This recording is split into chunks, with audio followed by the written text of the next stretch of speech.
O Sinal Verde Podcast tem o apoio de Flaneg, Parainset Dedetizadora, Ederson Longini Investimentos, Zelador Tech, Orquidário Rio Preto, Augusto Pisos e Revestimentos, Terno e Companhia, Barba Box Barbearia, Ímpar Condos e AV7 Estrutura para Eventos.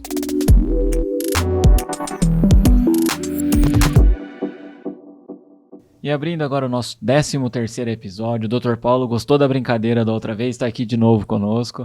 Vai falar hoje um assunto um pouco mais amplo do que da outra vez, mas muito interessante. A Elaine está aqui comigo na apresentação novamente. Como eu sempre digo, ela deixa mais bonito o nosso podcast, porque só homem aqui fica um negócio feio, né?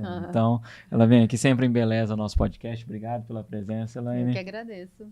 Dr. Paulo aqui de novo, seja bem-vindo, Dr. Paulo, muito obrigado, é um prazer sempre recebê-lo aqui, sempre que quiser, o Sinal Verde está aberto para o senhor vir aqui, tá?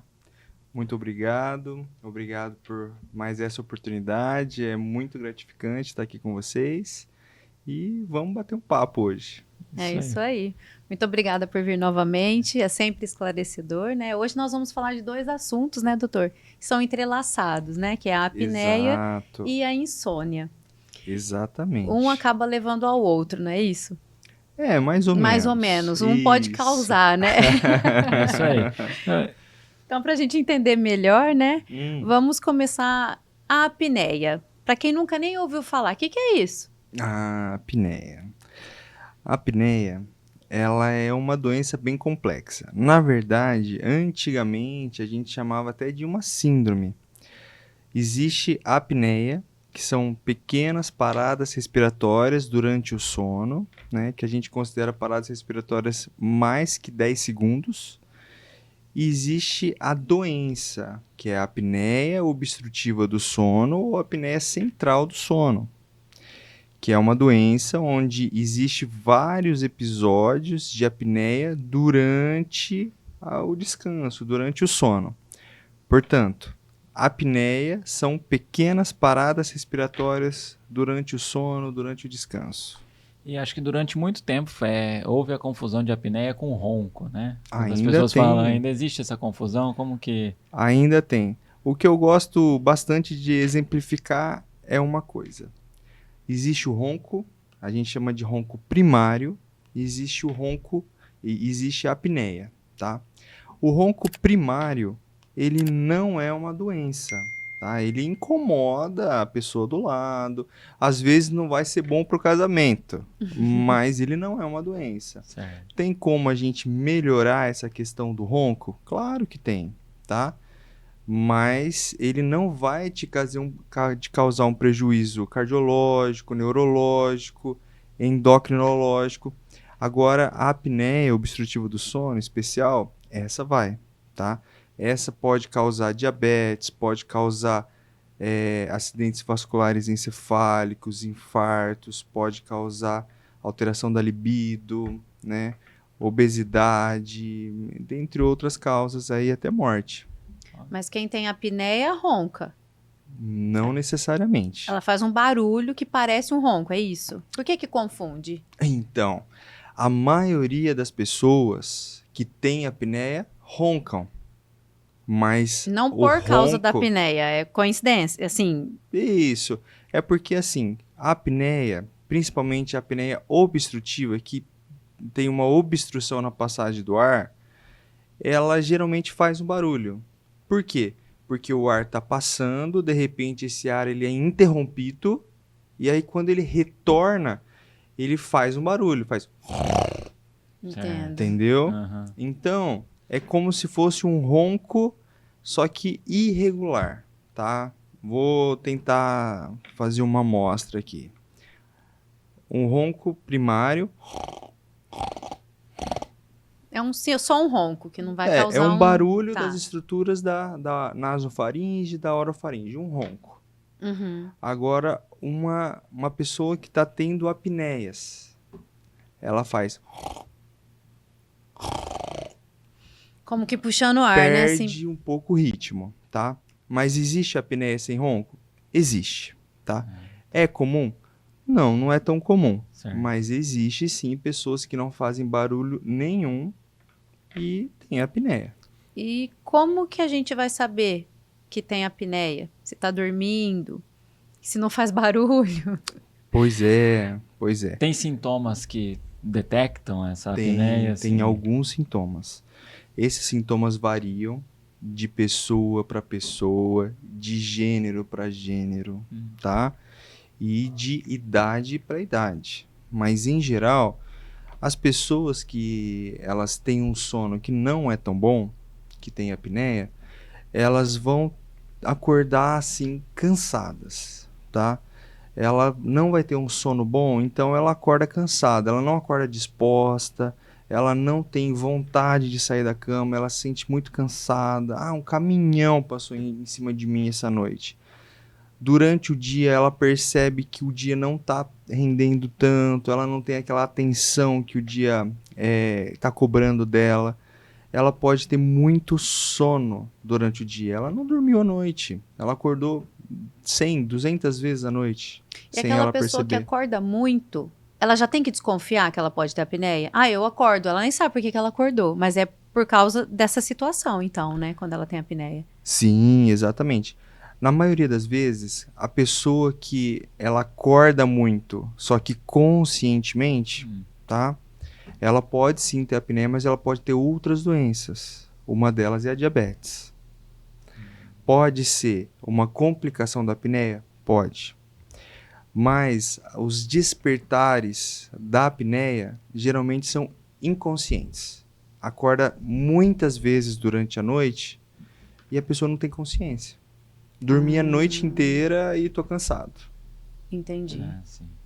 E esse acordar, puxando o ar, é isso aí que pode dar um... É o AVC, né? Que o senhor falou, o acidente que pode... Isso, Encefálico, né? acidente vascular encefálico.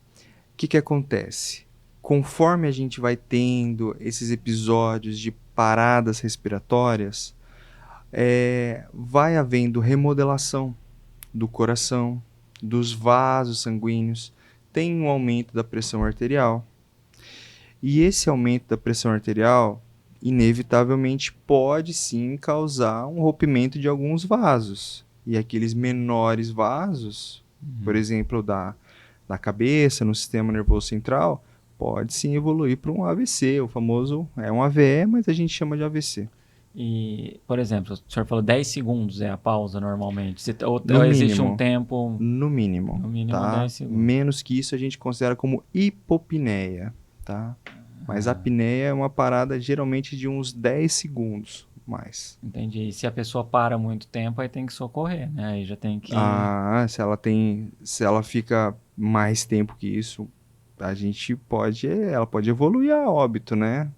Ou seja, a Então, apneia é perigoso, né? é gravíssimo. Tem um risco. Isso, é gravíssimo. E quando desconfiar e procurar o especialista para ter certeza se tem ou não? E como é que tem essa certeza? Qual que é o exame?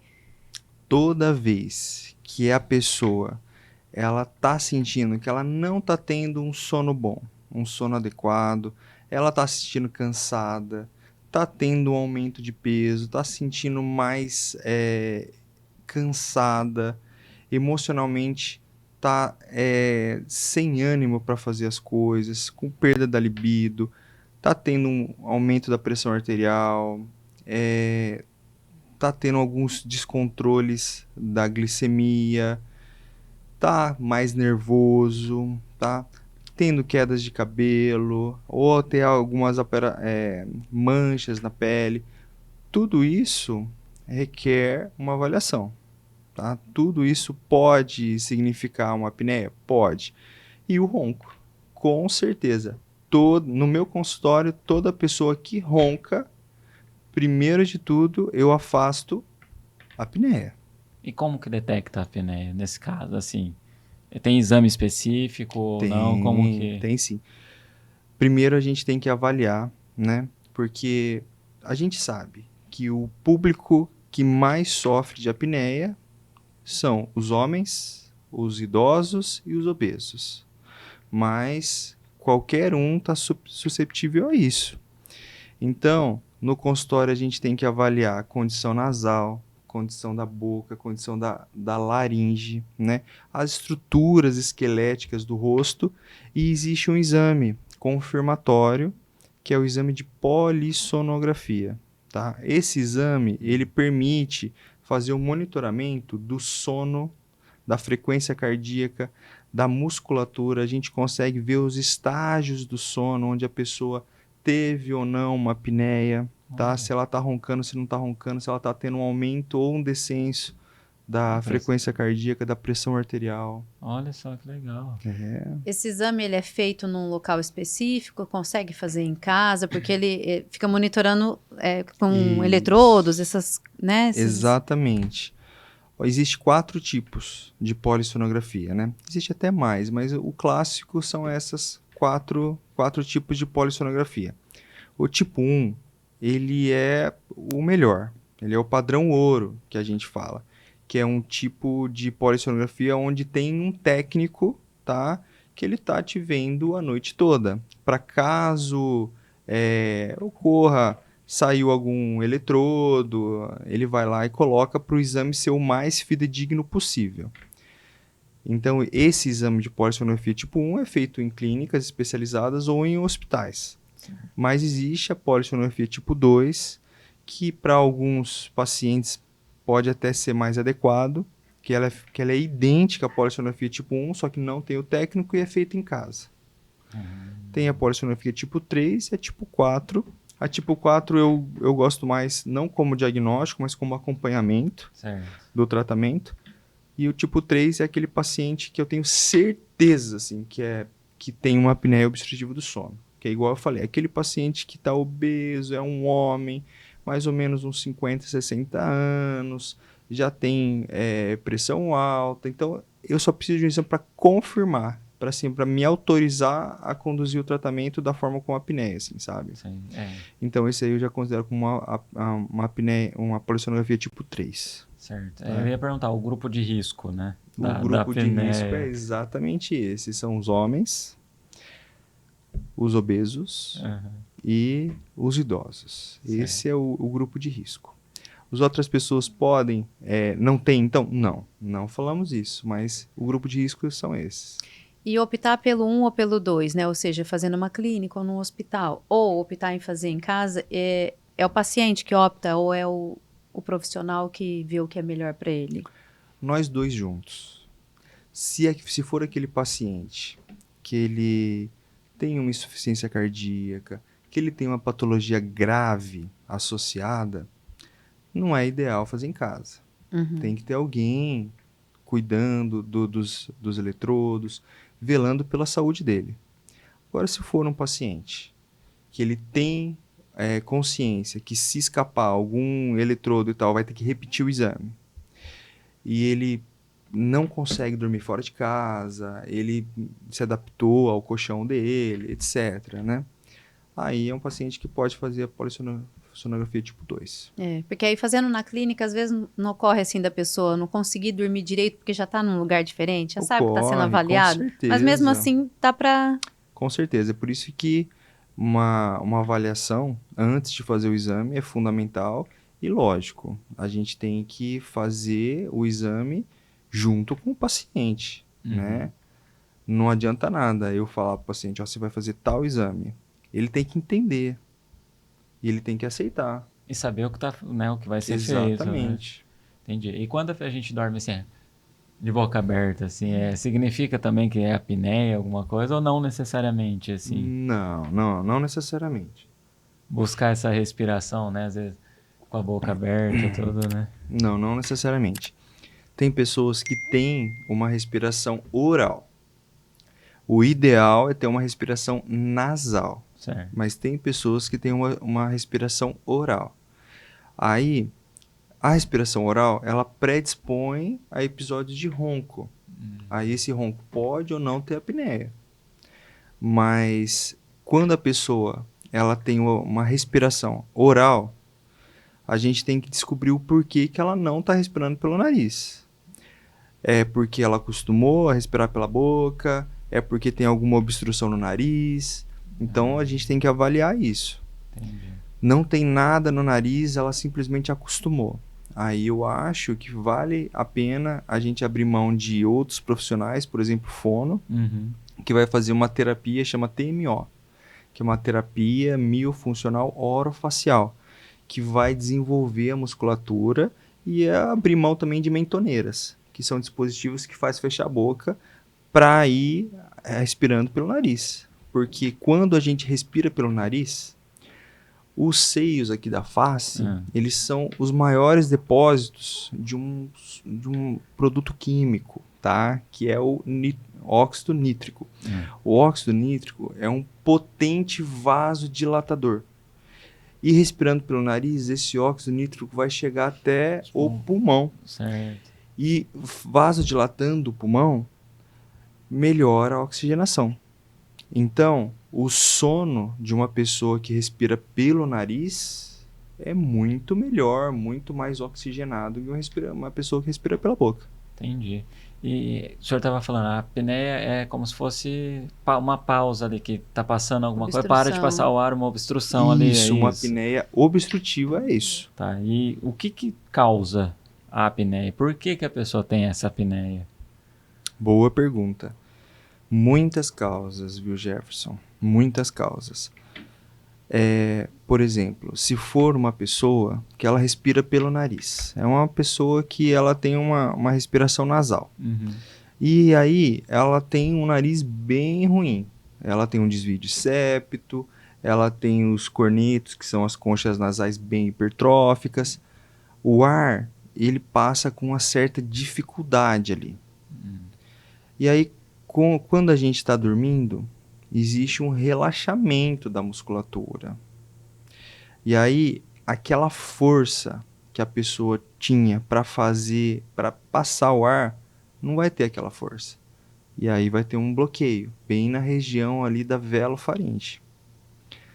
Aí, outras pessoas, elas já têm, por exemplo, o queixinho muito para trás. E aí a língua cai, a língua é um músculo. A língua, ela relaxa e durante o sono cai e obstrui a via aérea. Então, são múltiplas causas. A gente tem que avaliar uma por uma, tá? Mas de um modo geral, a gente avalia o esqueleto facial, a região da velofaringe, que é uma parte do nariz, a orofaringe, que inclui a língua, as amígdalas, e a parte da laringe, que é um órgão por onde passa o ar e produz o som. Certo. E o diagnóstico, o senhor já explicou mais ou menos como que é feito, esse diagnóstico da apneia, né? Conversa, faz exames, tudo. E o tratamento para a apneia? O tratamento também é gigante. Esse assunto é muito complexo, mas é um assunto que eu gosto muito. O tratamento vai desde você mudar a posição de dormir, tá? Até cirurgia. Então, é um tratamento, assim, gigantesco. Por quê? Existem pessoas que elas só têm apneia em decúbito dorsal, que a gente fala, que é quando tá dormindo de barriga para cima. Ela vira de lado, ela para de roncar, ela para de ter apneia. Então, existe terapias onde as pessoas usam roletes, às vezes rolete como se fosse aqueles macarrão de piscina, sabe? Sim. Põe para ela não deitar, não virar de barriga para cima. Isso é uma terapia, tá? E a gente não usa tanto isso porque não é tão comum, mas existe pessoas que só têm apneia quando ficam com a barriga para cima. Olha só. Tem pessoas que elas têm apneia porque elas têm um baixo limiar. Por quê? Qualquer alteraçãozinha da saturação, qualquer coisa da ventilação, da pressão de ar, já faz ela acordar. Então a gente abre mão de alguns medicamentos. Um deles é a trazodona, que faz ter um sono melhor. Então ela vai ter um sono de uma melhor qualidade e isso vai fazer ela não despertar tanto e vai melhorar a apneia. Tem pessoas que precisam fazer cirurgia, né? que ela tem alguma alteração crâniofacial, ela tem uma língua muito grande, em alguns casos de umas pessoas sindrômicas, em especial síndrome de Down. Uhum. E existe o CPAP, tá? CPAP é um dispositivo, é um aparelho que ele simplesmente joga ar para você, tá? Você acopla uma máscara, ou no nariz ou na boca, de preferência no nariz, e é uma pressão de ar contínua. Seria como uma máscara de oxigênio, mais ou menos, é isso. Só que a máscara de oxigênio não tem tanta pressão, ela só está jogando oxigênio para você. Certo. O CPAP é uma máscara acoplada que não permite que vaze ar, e o ar que é contínuo, ele entra para você. Tem os CPAPs automáticos que ele percebe o momento que você para de respirar e joga o ar. Tem uns que, os mais antigos, é um jato contínuo, fica jogando o ar o tempo todo. A noite toda, a pessoa fica com esse CPAP a noite toda, enquanto dorme, tá ali. Isso é o ideal. Mas a gente considera como um tratamento efetivo usar pelo menos 4 horas à noite. Entendi. E saindo um pouquinho do assunto da apneia, só fazer uma pergunta. Claro. O dormir de bruços, que né, muita gente não consegue, não gosta, é prejudicial ou não tem nada a ver assim com a saúde da pessoa? Não. O que acontece de dormir de bruços, às vezes pode ter alguma obstrução do travesseiro, na parte do nariz, da boca. Mas pensando em piora ou melhora de um episódio de ronco de apneia, isso não É indiferente. É indiferente. Certo. Mudar o foco um pouquinho agora, falar da insônia. Tá. A famosa insônia. Eu achei que a apneia, por isso que eu perguntei, falei, a apneia, a pessoa fica acordando, então ela tem um sono ruim e acaba levando às vezes a insônia, mas não é exatamente assim, não, né? Essa ligação, né? Na verdade, o que a gente costuma ver é que geralmente quem tem apneia, ela tem sono e não insônia, porque ela dormiu mal à noite. Então durante o dia ela tem sono. Só que ela acordou tanto e foi aquele micro despertar que ela nem tomou consciência. Ela falou, eu dormi a noite inteira e acordei cansada. Parece que eu não dormi, né? Exatamente, parece que eu não dormi. A insônia é uma síndrome. A gente chama de uma síndrome clínica. O que é uma síndrome clínica? É um grupo de doenças que tem o mesmo sintoma. Qual que é o sintoma? No caso, é a insônia. A gente considera insônia quando a pessoa ela tem menos de 6 horas de sono por dia. Tem que ser horas corridas assim? Não Qualquer necessariamente. período do dia. Tem que ter pelo menos 6 horas. Dormi 2 horas, acordei, fiquei meia hora acordado, voltei a dormir e no resumo de tudo eu dormi 7 horas. Você não tem insônia, tá? Pode ter outras doenças associadas, mas insônia você não tem. Insônia é aquela pessoa que ela não dorme 6 horas. Ela dorme menos que 6 horas durante o dia. Entendi, mas Durante o dia inteiro. No dia todo. Então, conta, por exemplo, se a pessoa dorme aí 4 horas à noite, 2 horas à tarde, Sim, aí conta. Conta Faz também. essa junção. Já dá 6. Já dá Então, 6, provavelmente não é insônia. Isso aí é muito comum com os idosos. Os idosos, eles dormem muito pouco durante o dia, durante a noite, porque costuma dar aquela cochiladinha, né, durante o dia. Sim. E o idoso, ele requer menos períodos de sono do que um adulto em idade laboral ou até mesmo uma criança. Então, ele dorme menos. Aquela pessoa que fala assim, eu tô tendo insônia. Dá tal horário, 2 horas da manhã, eu acordo, não durmo mais. Então, se ela tiver dormido 6 horas, não é uma insônia, na verdade. Exatamente. É só uma diferença que ela tá sentindo por algum motivo, uma preocupação, alguma coisa que tá acontecendo e ela tá perdendo sono à noite. Exatamente. O nosso organismo, ele é muito complexo, ele é muito inteligente. A gente tem um relógio biológico, que a gente chama de ciclo circadiano. Às vezes, ela acordou num dia, à noite, 3 horas da manhã, preocupada com alguma coisa. Talvez aquela coisa não foi resolvida durante o dia, no outro dia, 3 horas da manhã, acordou igual. Porque o organismo dela entende que aquele horário das 3 horas da manhã é o horário que ela tem para pensar naquilo, tá?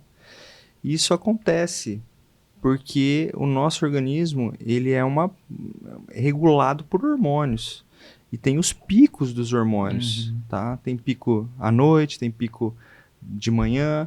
Então, pode acontecer sim. E tem pessoas que às vezes funcionam melhor à noite, né? Tem, E com trabalha certeza. melhor à noite, faz tudo melhor à noite, né? Então, Com certeza, com certeza. Tem as pessoas noturnas, né? Não isso. é o meu caso, mas tem pessoas noturnas. E aí nesse caso, então, se a pessoa, por exemplo, ela é noturna, ela trabalha, mas se ela dorme das 9 às 2, já não é uma insônia, por exemplo. Das 8 às 2, aí e funciona melhor nesse horário, ela não é considerada que ela tem insônia, né? Isso. Não, porque dá tempo de ter uma reciclagem do sono, né? Então não é um insônia. Entendi. E quando procurar um profissional, nesse caso aí da pessoa não estar dormindo bem? Eu acho que procurar um profissional quando a pessoa tem insônia, eu acho que é até mais fácil do que da apneia. Se a pessoa ela não está conseguindo dormir, tá? Deita, rola de um lado, rola do outro, não está conseguindo dormir, tá? Já tentou fazer o diário do sono, que é às 8 horas da noite eu janto, aí às 10 horas da noite, dá umas 2 horas, aí eu vou deitar, não fico no celular, não Não liga a TV, não né? ligo a TV por causa da luz azul, evito fazer atividades, por exemplo, atividades físicas para despertar, enfim, ela está fazendo uma boa higiene para um sono adequado e não está conseguindo evoluir. Ou então, isso a gente chama de insônia de indução, ela não consegue dormir. Ou então ela está com uma insônia de manutenção. Nossa, aquele sono mais gostoso, vai, deita, dorme 1 hora, acordou, não dorme mais. Aí, esse paciente, ele requer sim uma avaliação, tá? Daí dentro dessa avaliação, aí a gente vai ver aspecto hormonal, o diário do sono. O diário do sono é fundamental. Ver o que esse paciente costuma fazer durante o dia, sua alimentação. Porque não adianta nada uma pessoa que toma café 9 horas da noite e quer dormir às 9h30, né? Aí é um pouco mais difícil. E o chá? O chá também acontece esse caso? Ou o chá é bom para... Depende do chá. Se for um chá que é um estimulante, por exemplo, um chá de mate, um chá preto, um chá vermelho, um chá verde, não é adequado tomar à noite. Agora, se for um chá calmante, uma erva doce, uma camomila, uma cidreira, aí é aconselhável. Certo. E como a apneia causa as obstruções, a insônia não. Quais as causas da insônia, por exemplo? O que causa insônia? Por que a pessoa tem insônia? Tem até o psicológico, né, envolvido nisso, não é? Exato. Ó, causas comuns de insônia, porque não dá para falar de tudo que envolve a insônia aqui. O mais comum, hábitos errados. A pessoa ela chega, come um monte, né, à noite, come um monte, ela vê TV, fica no celular e aí o sono vai embora. Ou um paciente que está ganhando peso, não sabe por quê, está com hipotireoidismo, fica com muito sono, depois acorda, não consegue dormir. O hipertireoidismo, que é aquele onde a pessoa ela emagrece um pouquinho mais, é o contrário, tá? Ela não consegue dormir. Enquanto tem um sono a mais, uma sonolência, ou às vezes uma insônia de manutenção, o hipertireoidismo ele não consegue dormir. Tá? O olhão fica lá, não consegue dormir. Algumas patologias renais, tá? Também acontece isso. E, por sorte, é a minoria. A grande maioria das insônias é por causa do bendito costume nosso que é errado, que muitas vezes a gente faz de forma errada, a gente não faz o diário do sono como tem que ser feito e não faz a higiene para ter uma boa higiene do sono. Aí. Eu achei que o senhor ia falar que era ficar pensando nos problemas. Os problemas ficam girando na cabeça, assim, a Esse pessoa... também é um, viu? Eu queria achar a fórmula pra gente não pensar mais nos problemas, mas os problemas estão aí, mas deixa por outro dia pra gente resolver. Tá certo. Puxando um pouquinho um outro assunto, mas que acho que é correlato também, é a questão do sonambulismo. Existem pessoas que são sonâmbulas também. O que leva a pessoa a um sonambulismo, por exemplo? É outra coisa. São parassonias. O que são parassonias? São doenças do sono. Existem alguns estágios do sono, né? Quando a gente está dormindo, a gente vai desde aquele nossa, eu tô adormecendo, tá? Eu tô com aquele sono, eu escuto as pessoas ao redor, mas às vezes eu até ronco, tá? São estágios, é o N1, N2, N3 e o REM, o famoso REM, que é onde a pessoa, ela tem uma atonia, ela fica assim com a musculatura bem molinha e sonha um monte, né? E então, no caso do sonambulismo, é uma parassonia que acontece durante o sono não REM, tá? Então, não tá com aquele músculo totalmente relaxado. E geralmente acontece na infância. É muito comum não necessitar de tratamentos, tá, específicos, porque conforme vai adquirindo a idade, chegando na puberdade, esse sonambulismo melhora, na grande maioria das vezes melhora sozinho. O que requer? Requer cuidados, tá? Porque do mesmo modo que a pessoa, ela levanta sozinha, ela faz as coisas sozinha sem ter a consciência, porque ela está dormindo. Ela pode se machucar, ela pode se ferir, ela pode machucar outras pessoas. Então você tem que fazer de uma forma que ela não se machuque. Certo. Não precisa ficar acordando a pessoa, porque na grande maioria das vezes é passageiro. Requer sim uma avaliação? Requer, porque a gente tem que ir observando se está tendo uma melhora ou não. Se não estiver tendo melhora, a gente vai ter que entrar com alguma medicação. Mas a grande maioria das vezes é uma parassonia que é temporária. Você falou que não precisa acordar, mas pode, se acontecer de acordar, existe algum risco? Porque às vezes fala, não pode acordar um sonâmbulo, não pode. Vai morrer, né? Não. Não precisa, mas se acontecer... Se acordar, não tem problema, é um sono normal. E aí a pessoa desperta, simplesmente. A pessoa desperta, consciente, normal, não vai mudar em nada. Ela vai achar estranho, o que eu tô fazendo aqui e tal. Aí você explica pra ela e ela volta a dormir. E o sono REM é difícil quando é a hora de acordar, que você tá no sono REM, né? Acordar pra trabalhar, né? Porque normalmente o sono REM vem de manhã, né? Que você tá naquele sono... Uma boa... Não, é o melhor, né? É o mais gostoso, né? Você tá naquele sono e é a hora que tem que acordar. Porque tem gente que dorme mais de manhã. Sim. Né? O mais acordado à noite dorme melhor de manhã. Uma observação que você fez é verdade. Se a gente pegar uma noite de sono, a primeira metade da noite a gente vai ter um sono mais pesado, que a gente considera um sono mais não REM, um sono N3. Tá? É complexo, mas só para vocês gravarem que é um sono mais pesado, que não é REM. Na segunda metade da noite a gente vai ter mais sonos REM. E é por isso que a gente acorda lembrando do sonho, tá? É por isso que na segunda metade da noite vai ter mais sonhos e os sonhos são mais vívidos. A gente fala que tem uma atividade onírica maior. Os sonhos, eles são mais realistas do que nos outros estágios. Certo. Tá? E ficou famoso porque tá tudo paradinho, né? Ele tá com aquela atonia, você sonhando muito e o olho fica mexendo. Que o REM quer dizer movimentos rápidos dos olhos.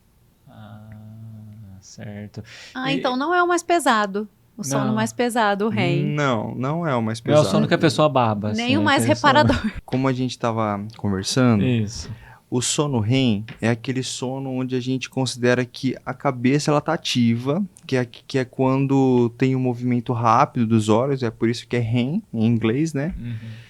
E você está tendo uma atividade onírica, que é os sonhos, muito vívidos. Então é muito comum que aconteça na segunda metade da noite. Certo. E o corpo, ele está totalmente relaxado. Então é quando você está relaxado, fica... Às vezes pode abrir a boca, pode babar um pouquinho. Normalmente na Tá. parte da manhã, né? O sono REM que a gente tá ali. Isso, Né, exatamente. Porque o sono REM, em toda a noite, a gente vai fazendo ciclos. Vai desde o N1, N2, N3, REM. Aí volta N1, N2, N3, REM. Vai fazendo ciclos. E esses ciclos duram algum tempo, alguns minutos, a horas. E na segunda metade da noite, né, do sono, concentra mais REM do que os outros. Então, é comum lembrar dos sonhos porque está próximo da gente acordar. Entendi. E a primeira metade da noite é aquela que a gente usa para realmente usar de recarregar as energias e Descansar tudo a mais. musculatura do Descansar a corpo, musculatura, que é o sono mais pesado, digamos assim. Certo. Isso aí que eu acabei de falar de N1, N2, isso aí é um modo mais simplório de falar, mas isso acontece simultaneamente o tempo todo, tá? O N1, N2, N3, a gente consegue ver os níveis. Agora, no sono REM, eu posso ter uma mistura de tudo, mas de uma forma bem assim, para todo mundo entender, o sono REM é aquele sono onde a gente sonha mais, fica mais relaxado e é observado o movimento rápido dos olhos. Certo. Voltando um pouco na apneia, na insônia, o colchão influencia na apneia, na insônia ou não? Ou ter um bom colchão troca, né? Tem aquelas trocas que tem que fazer de tempos em tempos, tudo isso influencia ou não tem nada a ver? Não. O que influencia na apneia tem duas coisas que melhoram bastante na apneia. Uma é a extensão do pescoço, tá bom? Porque quando a gente faz a extensão do pescoço, a gente alinha, tá? A gente alinha a via aérea. Ah, certo. O oposto é a flexão. Uhum. Quando a gente faz flexão, tem mais curvinhas. Então, tem uma predisposição maior a ter as obstruções. Certo. Quando a gente estende o pescoço, é menor. Então, uma pessoa que ela tá com um colchão que não está adequado, que está fazendo um coxo, né, digamos assim, e ela fica toda inclinada, essa pessoa vai ter mais apneias, né, vai ter mais dificuldades para dormir, o sono não vai ser tão bom. E a outra coisa está mais relacionado com a parte da obesidade. Por quê? Existe um negócio chamado tração caudal da traqueia e do pulmão. O que é isso? Quando a gente respira, para a gente respirar, o diafragma, que é um músculo que separa o tórax do abdômen, ele tem que ir para baixo, ele tem que puxar o pulmão para baixo. Puxando o pulmão para baixo, ele puxa a traqueia para cima. Assim, ele estica a traqueia. Entendi. Então a chance de colabar é menor. Se tiver, vamos pensar que tem uma pochete aqui, ele tá grande, tá gordo, tá obeso. Esse diafragma não consegue descer tanto. Então, essa traqueia fica mais propensa a ter curvas e obstruções. Vou dar um exemplo bem prático para vocês entenderem. Sabe aquela sacolinha de mercado? De plástico. Certo. Quando eu coloco peso nela e deixo ela suspensa, a parte da alça fica bem rígida. Sim. Difícil colabar, difícil de dobrar. Sim. Agora, se eu colocar alguma coisa pesada, pesada não, alguma coisa embaixo da sacolinha, assim, por exemplo, eu vou colocar a mão assim, embaixo da sacolinha para ajudar. A alça já não vai ser tão esticada. A alça vai ter algumas dobrinhas, alguma mobilidade.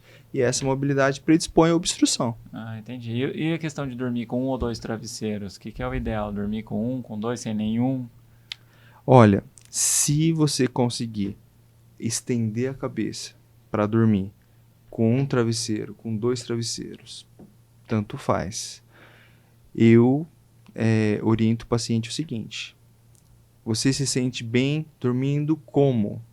Ah, eu me sinto bem dormindo com um travesseiro. Ótimo, tá? Se você estiver dormindo com um travesseiro, que ele está cumprindo o papel dele, que é para repousar a cabeça e manter a angulação aqui do pescoço com a cabeça e o resto do tronco de uma forma adequada e permitindo uma boa passagem de ar com a cabeça mais estendida, tá ótimo. Pessoas que têm refluxo, eu oriento 2 travesseiros. Mas pessoas que não têm, não precisa. Certo. E nós estávamos falando da insônia. Quais os Certo. tratamentos para insônia que a pessoa tem que buscar para poder melhorar essa insônia?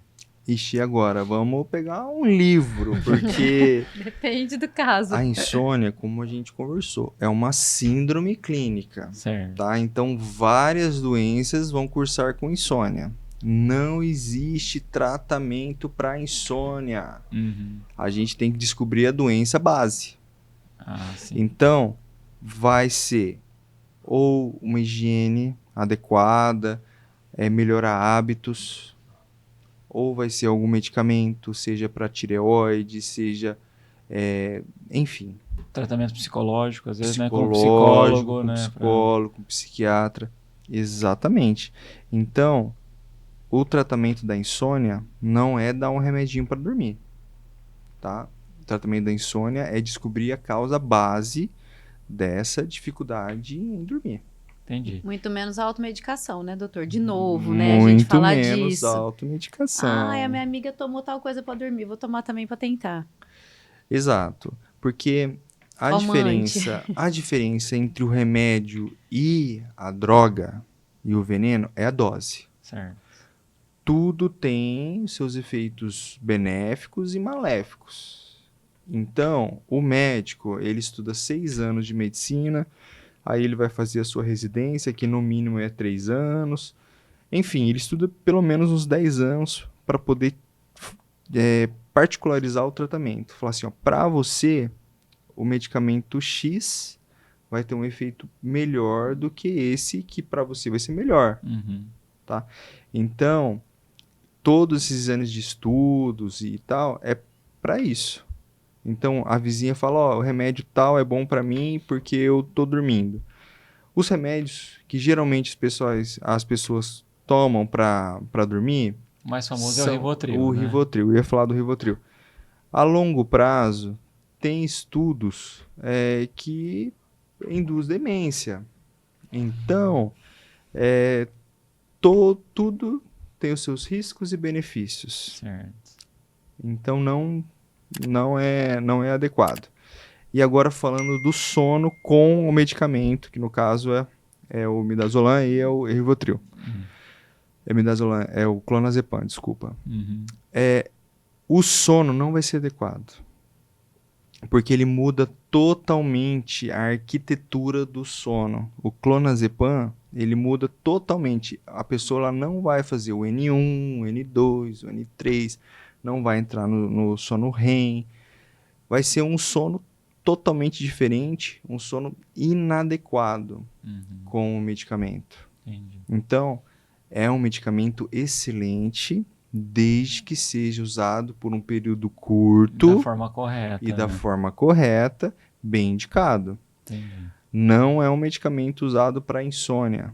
As pessoas usam de forma errada, mas os diazepam, midazolam, clonazepam, que é o Rivotril, enfim, não são medicamentos que devem ser usados para essa finalidade de dormir, Uhum. tá? Eles surgiram com outra finalidade. Eles são os famosos benzodiazepínicos. Eles são ansiolíticos.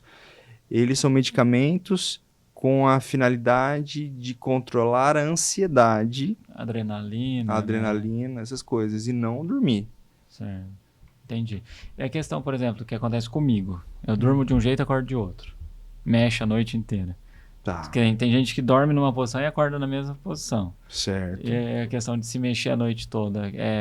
Por que acontece esse quadro, assim, de se mexer a noite toda, Tá. Isso aí é de pessoa para pessoa. Tá? Existe a síndrome das pernas inquietas, que é uma outra parassonia, acredito que não seja o seu caso. Uhum. Tem pessoas que, por exemplo, tem um pouquinho mais de sensibilidade ao frio, aí você muda de posição. Isso não quer dizer que a pessoa tem apneia, tem Não, alguma coisa, não, insônia, nada. Isso não tem nada a ver. Pessoas que costumam ter um sono um pouquinho mais leve, elas se mexem mais no sono. Pessoas que têm um sono um pouco mais pesado, tá? Que são mais difíceis de acordar, elas costumam ficar mais paradinhas durante o sono, assim, elas não se mexem tanto. Mas isso também não é uma regra. Isso é só Certo.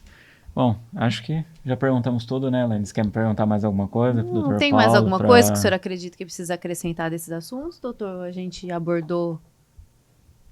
Ó, eu acho que é muito importante aí para a população, tá? Ronco, apneia, insônia, são assuntos bem amplos, difíceis de diagnosticar, de tratar. Tá em dúvida, procura um profissional, porque o tratamento varia muito. Não vai atrás do vizinho, do amigo, do tio, do parente, porque às vezes aquele tratamento não vai servir para você. E você vai precisar de um tratamento mais personalizado. E a gente tendo uma noite de sono tranquila, o dia é muito melhor. E para a gente viver bem, a gente tem que viver um dia de cada vez. E uma noite entre eles. Se a noite é boa, a gente vai vivendo dia de cada vez. E aí a gente consegue aumentar a nossa qualidade de vida e até a nossa longevidade. Que é, todo mundo quer dormir bem, ter um dia bom, não ficar doente e viver até os 150 anos. Opa! Aí também, né, viver até os 150 já é muito, né? Pelo menos até os 100 tá bom, né? 150 já foi longe, mas tá bom. Doutor Paulo é otorrino, aproveita e fala para o nosso público onde o senhor atende, para quem quiser procurar o senhor, para maiores esclarecimentos. Se percebeu, eu acho que eu quero lá tirar uma dúvida, onde que eles podem procurar o senhor para serem atendidos para uma consulta, doutor? Tá ótimo. Hoje eu estou atendendo dentro do hospital de base, num setor do hospital de base que chama mezanino, tá? Pode agendar consulta comigo, tanto por um telefone que eu vou deixar aqui com vocês, Isso. quanto pelo próprio telefone do hospital de base, e eu fico à disposição. Procurar Dr. Paulo Barque, né? Para quem não sabe ainda, Dr. Paulo Barque, otorrinolaringologista. Não errei a palavra, Isso, falou certinho. Eu falei certinho agora. Dr. Paulo, muito obrigado. Obrigado. É sempre pelo um prazer, convite. esclarecedor, as entrevistas que o senhor faz aqui conosco, tá? Sinal verde, como, né, o nome diz lá, quando tá sinal verde, caminho aberto. Então, caminho sempre aberto para o Dr. Paulo estar aqui conosco. Sempre que quiser vir, Ótimo. é um prazer. E como eu falo, é um tema bem complexo, um tema difícil. Qualquer coisa eu estou à disposição. É um prazer estar aqui com vocês. Espero vir mais vezes. E se tiverem perguntas, vai ser um prazer em responder. Certo. Minha companheira de sempre, aqui nós somos como Batman e Robin, Mulher Maravilha e Super-Homem. A Elaine está aqui comigo. Elaine, obrigado. Eu que agradeço, Essa presença sua aqui enobrece também o nosso podcast, bom. tá? Muito obrigado. Doutor, muito obrigada. Esperamos o senhor em breve aqui novamente, que os assuntos no otorrinolaringologista é muito complexo e abrangente, né? Com certeza. Então, acho que vai ter bastante coisa pra gente conversar ainda futuramente. Tá Eu bom? tenho certeza. Muito obrigada. Obrigado. Você, nosso telespectador, continue nos prestigiando, continue nos seguindo, se inscrevendo no nosso canal.